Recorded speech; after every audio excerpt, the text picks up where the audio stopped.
Hey guys, it's Eddie back with another review. This time with Star Wars The Legacy Collection, Darth Maul. I got this figure day after Christmas. It came with a Chewbacca figure. They were like stapled together, like the boxes side by side, and on the top it said blockbuster value. So you get two figures for the price of one, which is really cool. They have all kinds of different stores, but I'm glad that it came with a Chewbacca figure because this figure is actually kind of disappointing. I mean, it's okay, but it's definitely not it's not a bad figure, but I wouldn't call it a good figure either.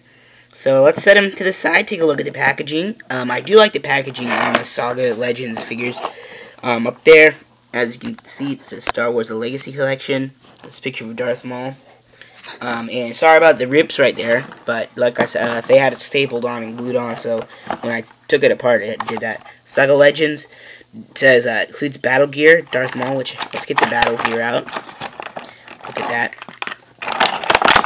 I like what they do with the battle gear on these figures. They make it look like it's a clone's locker, or a stormtrooper's, you know, whatever you're going to use them with. Up there, it has a picture of the figure, and a picture of Darth Maul.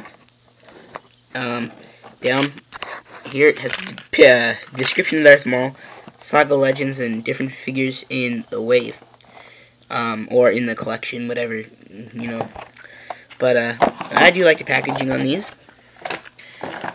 Now I'm gonna just real quick take a look at the clone gear, because this is the first figure I've actually gotten that came with clone gear, because I was really excited to open it up. I thought it was a really cool idea, because I'm always losing clone guns. So some of these are on my shelf, but this is just kind of an idea what it comes with. Like, you know, little pistols, big old rocket launchers, you can get rifles, snipers, different things in the lockers. So they're really cool. They come with 6 guns each locker. So I got 12 guns, you know, for 7 something, which is just a good price just with that. But one thing I like is if they included lightsabers in there. I think that would be really, really nice. But let's take a look at the figure. Sorry about that long wait, but here's Darth Maul. He looks really cool. If you take his lightsaber out, he has, of course, his iconic double-bladed lightsaber. Really good detail on it, the paint apps and everything. And I really like how lightsabers look on Star Wars figures. They look really cool, and they actually end up looking like, you know, they're part of the movie figures. I mean, like, part of the movie, excuse me. Something about him I really like. And he, as you can see, he comes with a cloak. I really, really like the cloak. It looks really good on him. Like, a lot of times when you put a cloth on a figure, it just looks cheesy. This actually looks pretty convincing, and you can put the hood up, give him a very sinister look, or leave it down like he's ready to battle, and it is removable. So let's take it off. Sorry about that. But, yeah, it's really cool. They even included, like, longer parts right here for the cuffs, so I really like that. The detail on the body here is really nice as well.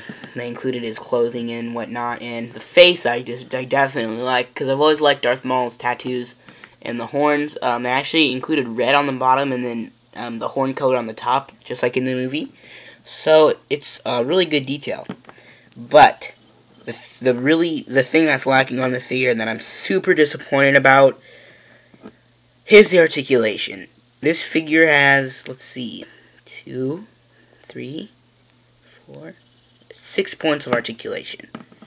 I mean, I know Star Wars figures aren't known for their articulation, but I mean, it's a Legacy Collection figure. You should, and it's Darth Maul, who's like, you know, Ninja Warrior of the Sith, basically. So you gotta give him more articulation than that. Head rotates 360 degrees.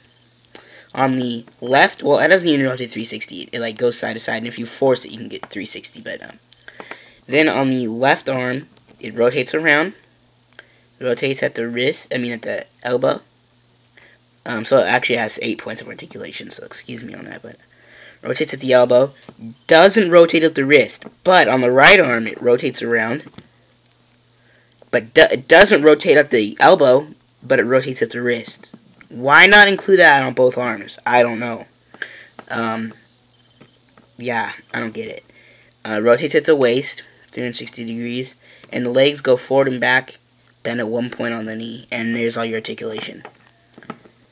So you can't really get him in a lot of poses. You can really just have him like holding his lightsaber, and there you go. So Darth Maul, kind of a disappointing figure. Gives him like a 6 out of 10. You know, it's mediocre at best. He really is a display figure, and he looks great on my shelf with all my other Empire and Sith figures. But for a play figure or something you really want to just pose on its own, it's not worth your money. So stay tuned for more reviews, and this is Eddie, signing out.